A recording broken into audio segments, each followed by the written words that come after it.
This shoulder. That's it. Just did break out. The prosthesis down in there. He's on the frame, okay? The box. It's got the knife and pants in it. And that's his phone right there next to it. Is there any way that somebody... Officers arrive in the still morning quiet of Elko, Georgia, sirens slicing through the sleepy calm.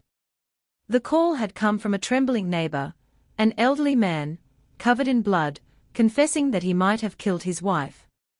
When deputies find Harold Seidenfaden, 79 years old, he's standing in the yard, fragile and soft-spoken. The blood on his shirt glistens in the dawn light.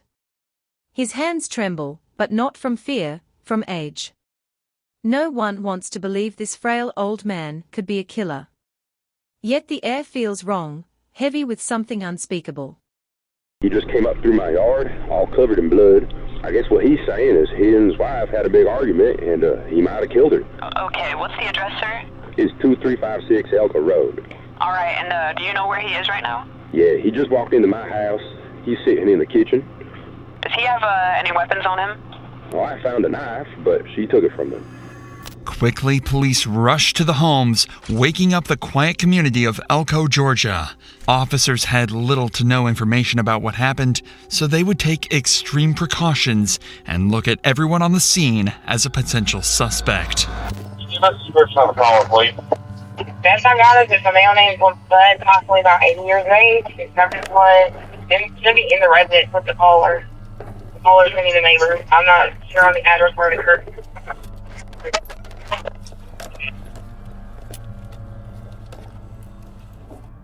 I don't think this is going to be the...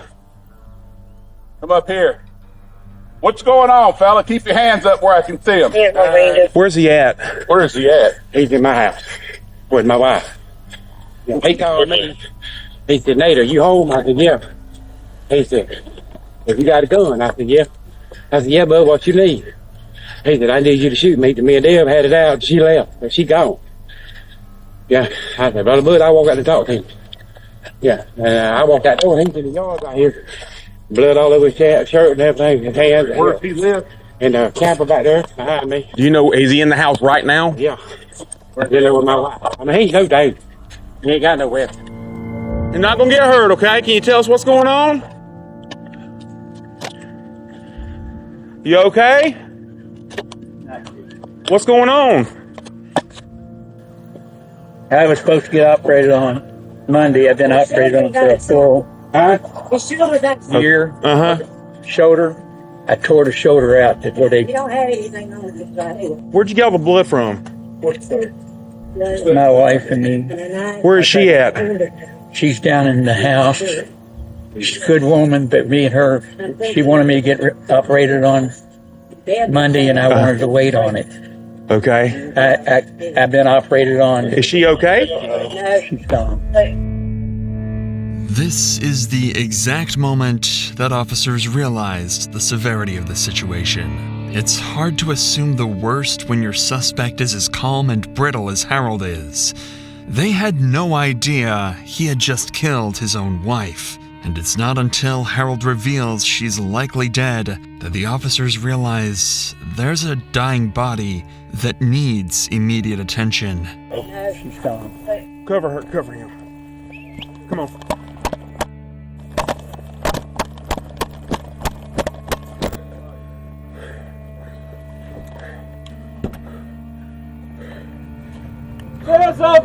Officers can never fully trust a witness or a suspect's claim. Harold speaks with eerie calm, explaining that his wife, Deborah, is gone.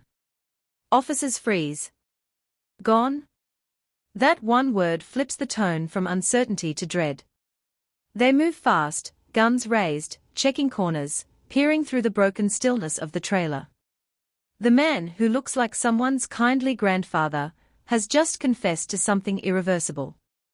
Inside, every surface is stained with the red truth. The search intensifies, room to room, until someone lifts a blanket, and there she is. Deborah. Cold. Lifeless. The silence that follows is heavier than any scream. With no idea as to where Deborah's body is, officers turn to Harold to give some insight to quicken their search. Hey, ask her where she's at. Where's she at in the camper? She's in the back room. Back room? Supposed to be in the back room. How many rooms are in the camper? You got it. The living room, and there's a door that goes into the back room. 25. Living room, then the door, then the back room? Huh? Which side? What size is the bedroom? There's another door. On the left? Yeah.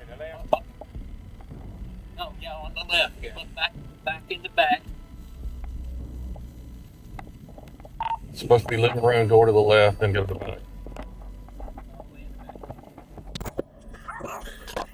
Nobody back there?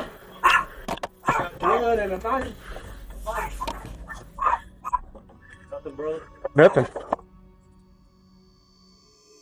Strangely, even with Harold's help, the body is nowhere to be found. This is concerning, and officers decide to resort to their next best option, searching the perimeter of the trailer.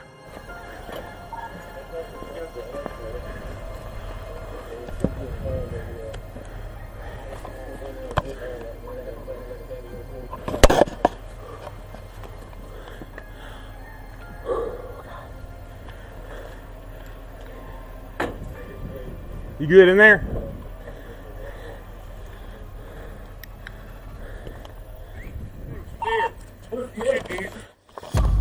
Where she's at? She's on the back bed. She's under the blanket.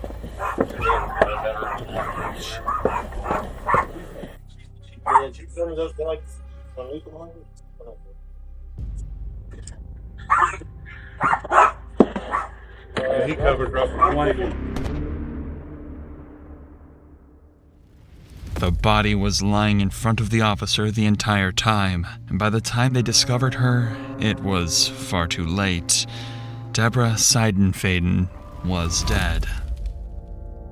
Now that the hunt to potentially save Deborah was over, officers had to make sense of this disturbingly confusing situation. Why in the world did Harold kill his own wife? To make sense of everything, they decided to speak to Harold himself to better understand his side of the story. Bud, you ain't got no weapons or anything else on you, do you? You need any knives or anything? Hold on, don't. Just your phone? Yeah. No.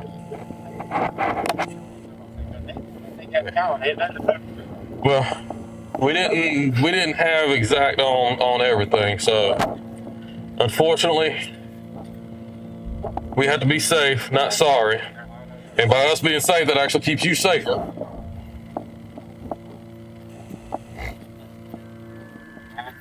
Yeah. Well, that prosthesis goes down into the bone. It's broken out. Ooh. And now, I can't. In the hospital for 2 days. Couldn't drink, had a bowel. The camera catches the officer's hesitation, how their training collides with disbelief. They treat Harold with caution, voice calm, weapons low. He talks about pain, operations, broken bones, and how he couldn't take it anymore. He mentions bleach. He tried to end his life, too. But instead of dying, he killed her. The words fall out like a confession whispered to God, not law enforcement. Every detail is soaked in regret, yet not enough to undo what's done. He drank bleach. When was that? When did you drink bleach? This morning? Harold's story is tragic. The pain of his surgeries and health issues had ruined his life. The pressure was building from Deborah, pushing him to get another surgery, and eventually, Harold snapped, taking Deborah's life instead of his own. Ma'am, don't put anything on it right now just because of the blood. No. I understand that, but there's also other things going on, okay?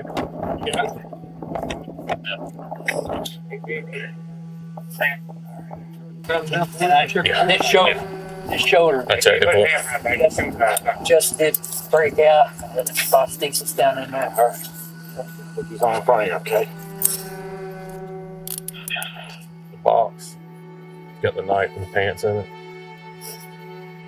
And that's his phone right there next to it. Is there any way that somebody can make sure my wife gets covered up before they look at it and see something?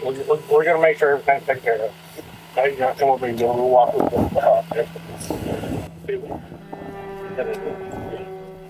Yeah, I'll stay with you. Bud, you gonna stay with me for a minute, okay? Okay. He's gonna bring the car up to you. Make it a little bit easier.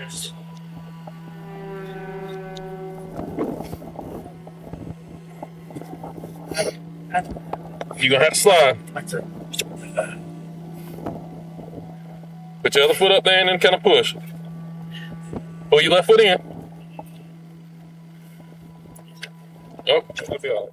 While it's easy to feel bad for Harold, it's important to remember that he just brutally killed his own wife, and officers need to treat this as a homicide investigation. With this in mind, they turned to the 3 witnesses on scene, where they learned the dark life Harold had been living for the last year. They'd start with Harold's neighbor, the man who initially called 911. The hell of a thing to wake up to on a Sunday. Yeah, I mean, I ain't been long got up. He called me. It's late. I said, yeah, you home? I said, yeah. He said, you got a gun? I said, yeah, bud, what's going on? I need you to shoot it. No, bud, I didn't see it. I didn't drink half the other food to help my read. I tried to kill me after I came. I need somebody to do it for me. I said, bud, I can see. Harold's neighbor mentioned his wife helped treat his wounds after the shooting, so they decided to speak with her next. Hey, y'all hadn't tried to clean up anything or anything that... What did you clean up? Yeah.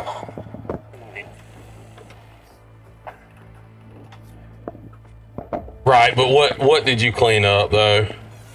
I mean, in the house. Not him personally, in the house. I set him in his chair, and I done everything in his chair. Okay, so nothing else in the house? Okay.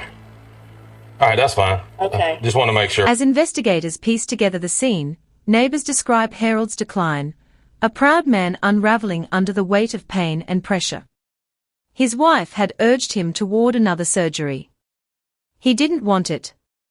Something inside him cracked. The neighbor recalls Harold begging to be shot, the horror of seeing him walk across the yard drenched in blood. Everyone around him is shaken, the kind of quiet horror that seeps into small towns and never leaves. And then She was in the kitchen. I heard you yell, come here, hurry. Walk around the corner. Go, God, bud. okay, all right. So just to make sure, came in that door, walked straight over here, sat here until we got here. Yeah. Okay. I told him just sit here. Okay. He said, did y'all call the police? He said, yes. Okay. I said, doesn't Mr. Martin tell me to? All right. Yeah. Just don't mess with any of that. If you would, just stay out here, or outside. It's fine. But that way they can go ahead and take pictures of everything. Okay. I'll go outside. Yeah. No. That's what I said. Out here or in there. That way they can get pictures up. Yeah. Well, and that's the other thing. In case there's any drops or anything, that way they can get pictures of it. Lastly, officers speak to Harold's boss and owner of the property. He was at the scene before officers arrived and could help give further insight into what actually happened. Hey, how you doing? Hey there. Yeah, we can't really say much. The one thing I can ask you, I understand you're the property owner, you have a right to be here, but this is an active crime scene, so we do need to keep everybody out. Yeah, so if can you I go in the house? no, the entire property is a crime scene right now. So we're still investigating. Well, when he called me, he said, Nate, my aunt's husband, he said, where you at? I said, I'm just getting up. He said, can you come out here? I said, what's going on? He said, Bud just called me and told me he killed his wife. And he didn't have enough nerve to kill himself for a halfway the driveway because I shoot him. I said, you better call 911. Yeah, that's right. Don't meet him up the driveway. First off, he messed up like in the house. Because because the other day he was talking kind of off his head, but not murder off his head. Basically, I just stood there, but his spontaneous utterances where he couldn't take it anymore. She wanted him to have another surgery on his shoulder that he was supposed to have next week. and he didn't want to because of the pain and everything he's in. Apparently that's his boss from the country club. Apparently he's also got some heart issues as well that's been going on it. Yeah, he couldn't take it anymore and something else. Basically, it was just one of those, he had to do it to get away from her. Pretty much what it boiled down to. She wanted to have surgery. She wanted to go ahead and have the surgery. Mm-hmm. And he didn't want to have the surgery. While some officers stayed at the scene to secure it, others transported Harold to the local hospital for treatment of potential injuries and to collect evidence such as his clothing. An officer would stick by his side, and they would have one final chat about the disturbing events that just went down an hour ago. I'm on the Springfield Court for a relay service. I'll have that down by 6 maximum calls. Do what, bud? Do what, man? Do what? They're working on getting you something that way you can use the bathroom. Yeah, we'll get that in just a second. They're gonna get you something to use the bathroom with, and then we'll get you out of that and get you clothes changed, okay? Are you hearing any voices? Are you hearing any voices, anything like that? Right now? Oh, you need to unplug this. You hear me? Okay, not have any inner voices in your head. By the time Harold is led away, his frail body barely steady, there's no fight left in him. He speaks softly, almost relieved, as officers gather the evidence that will seal his fate. The footage ends not with violence, but with exhaustion, a man too old for rage, too broken for mercy. Later, a courtroom will call it murder. The footage, however, captures something more haunting. A life that eroded until love turned lethal, and a tragedy that began, not with anger, but despair.